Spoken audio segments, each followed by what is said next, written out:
Nottingham Forest 1, Manchester United nil. Let's talk about it. It's funny because it's April Fool's Day, but my club is still a joke.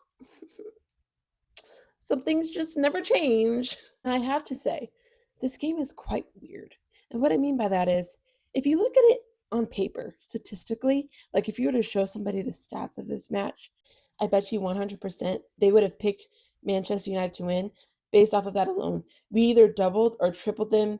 And like most of the big stats, like possession, chances created, uh, shots on target, crazy enough, XG, like all the things that do those things really matter when it comes to winning a game? I mean, sometimes. But if you were to look on paper, like even like roster wise, someone would be like, oh yeah, Manchester United is winning. But we did not. And I have a reason why that is. The interesting thing about Nottingham Forest and Manchester United is they're like the examples of, I think, what is really important when it comes to sports in general. What I mean by that is Nottingham Forest, they're not the most talented side. They don't have the most talented players, but they have a system and they have players who've bought into the system and they have players who are willing to go all out and they have chemistry with one another. And that helps. Now, Nottingham Forest is not perfect. I've watched them a lot this season and there have been games where they have looked really bad, but that's just, sports in general. All in all, though, that's what Nuno is getting from Nottingham Forest currently. And that's why they're playing so well. That's why they're third. That's why they're on track to play in Europe next season. And that's why they're still in the FA Cup. On the flip side, you have a rich, um, talent roster heavy Manchester United, big club, right? With no team chemistry, with no cohesive style of play yet. And that is so important. And it was just so clear as day. And you saw that today. Now, don't get me wrong. I actually don't think we played that bad today, especially in the first half. I think things fell off for sure in the second half, especially when you're bringing on the likes of Mount and Erickson and Maguire, and then Maguire is playing the nine. I don't know what was going on there at the end. Anyway, especially in the first half, I was liking what I was seeing.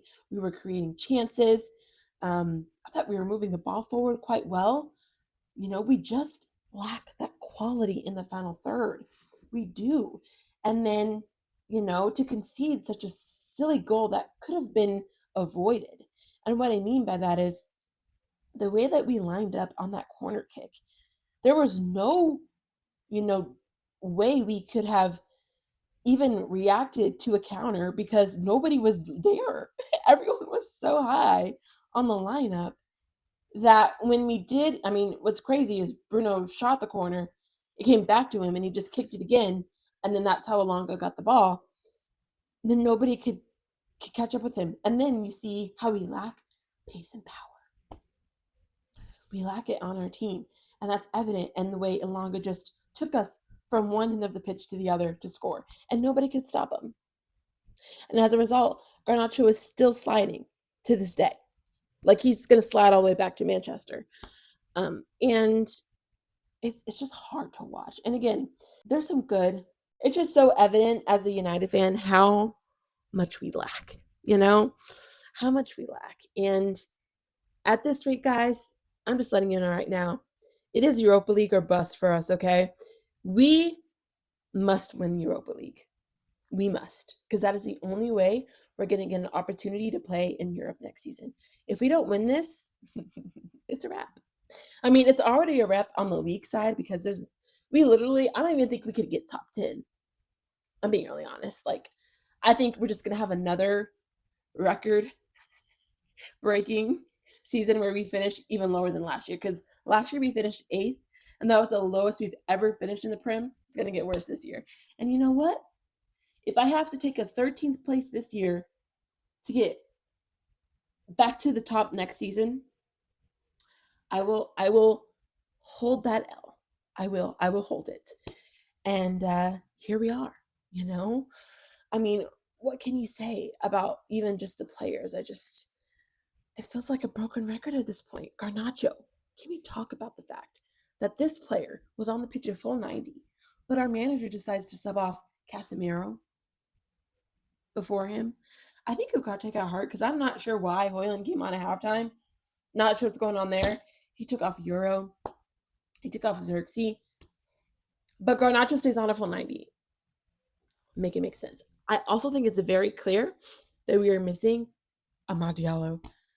Because I feel like if we had a Diallo today, we 100% equalize at least. Let's be real. Because that's someone who either could have finished in the final third or even produced an even better chance for somebody to score, if that makes any sense. But yeah, it's just, I don't know, guys. We just got to get through. United fans, we can do this. We have 2 more months left. We have to get through April. We have to get through half of May, all of May, maybe. And then it's the summer. Then we regroup. We get new players. Amarim goes ham with the tactiques. And we back, okay? But man, I hate losing. I'm just going to put it that way. Like, I know the league at this point doesn't really matter, but I like to win. And especially to the team we're supposed to beat. Like, no disrespect to you, Forrest. You shouldn't be beating us. Let's be real. But you're the better team right now. So I have to hold that. But those are going to be my thoughts. What do you guys think? Let me know in the comments. And yeah, up the Reds and Manchester Derby on Sunday. Yay!